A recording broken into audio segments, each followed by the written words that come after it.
बिस्मिल्लाहिर्रहमानिर्रहीम। अस्सलाम वालेकुम डियर स्टूडेंट्स, मैं डॉक्टर अहमद। अच्छा बच्चों, फिजियोलॉजी में लेक्चर नंबर 54 हम डिस्कस करने जा रहे हैं और 54 हमारे पास टॉपिक है साइनैप्स। साइनैप्स एक इम्पोर्टेंट टॉपिक है।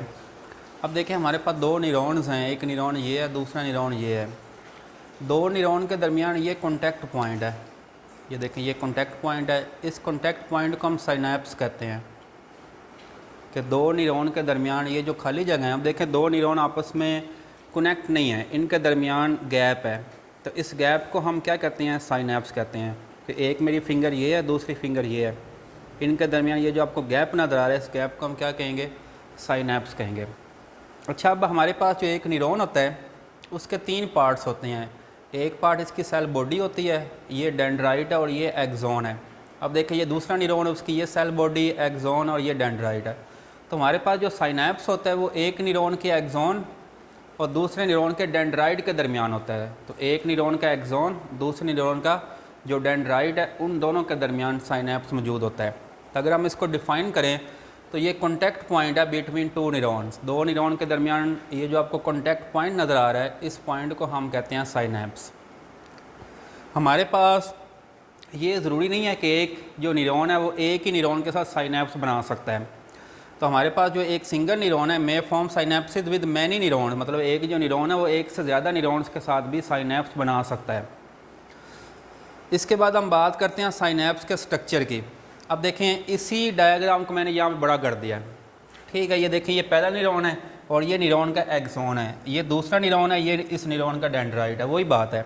और इनके दरमियान ये देखें ये जो कॉन्टैक्ट पॉइंट है, इसको हम क्या कह रहे हैं, ये साइनैप्स है। अब यहाँ पे देखिएगा हमारे पास एक न्यूरॉन का ये वाला जो एक्सोन है, इसके अंदर आपको डिफरेंट चीज़ें नज़र आती हैं। एक तो आपको इसके अंदर माइटोकॉन्ड्रिया नज़र आ रहा है, ठीक हो गया। और दूसरा इसके अंदर देखें कुछ और आपको स्ट्रक्चर नज़र आ रहे हैं। इन स्ट्रक्चर्स को हम कहते हैं साइनैप्टिक वेजिकल। वेजिकल कहते हैं थैली को, ये देखें छोटी छोटी थैलियाँ आपको नज़र आ रही हैं, इनको हम कहते हैं साइनैप्टिक वेजिकल। अब देखें थैलियों के अंदर आपको कुछ और केमिकल्स नज़र आ रहे हैं छोटे छोटे।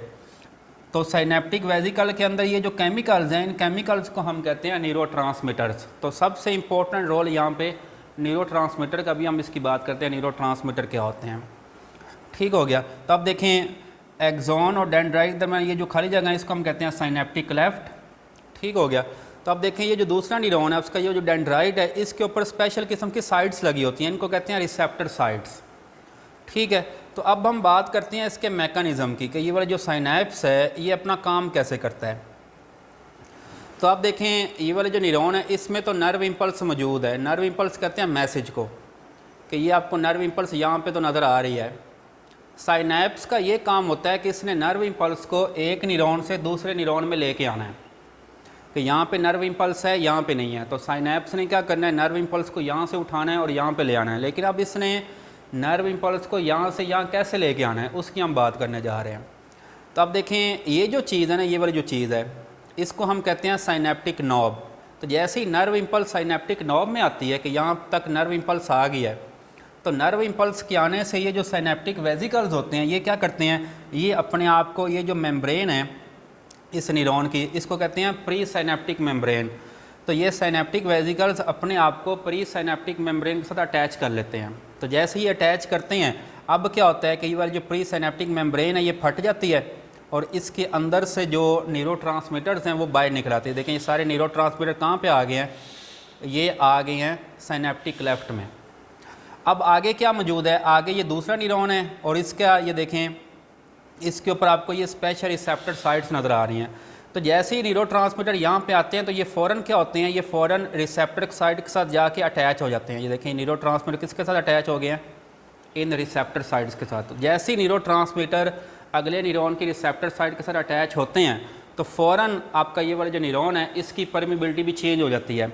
अब पहले ये वाला जो रेस्टिंग मेम्ब्रेन पोटेंशियल में था, अब ये फ़ौरन किस में चेंज हो जाएगा, एक्टिव मेम्ब्रेन पोटेंशियल में चेंज हो जाएगा और यहाँ से भी नर्व इम्पल्स गुजरना स्टार्ट हो जाएगी। तो इसका क्या मतलब है कि यहाँ से यहाँ जो नर्व इम्पल्स है वो कौन लेके आया है, वो ये न्यूरोट्रांसमीटर लेके आए हैं। और न्यूरोट्रांसमीटर को हम केमिकल्स कहते हैं, कि ये केमिकल्स हैं जो नर्व इम्पल्स को एक न्यूरॉन से दूसरे न्यूरॉन में लेके आते हैं। अच्छा, इसके बाद हमारे पास जो साइनैप्स होता है तीन किस्म के हो सकते हैं। एक होते हैं केमिकल साइनैप्स, ये हमने केमिकल साइनैप्स की बात की है जिसमें न्यूरोट्रांसमीटर यूज़ हो रहे हैं, ये केमिकल साइनैप्स होते हैं। लेकिन एक होते हैं इलेक्ट्रिकल साइनैप्स जिसमें जो नर्व इम्पल्स है वो एक न्यूरॉन दूसरे न्यूरॉन में वो करंट के ज़रिए पास होती है। तो इलेक्ट्रिकल साइनैप्स आपको ज़्यादा मछलियों के अंदर नजर आते हैं, फिशेज़ में। और कुछ साइनैप्स मिक्स होते हैं, मतलब जो केमिकल इलेक्ट्रिकल दोनों का काम कर रहे होते हैं।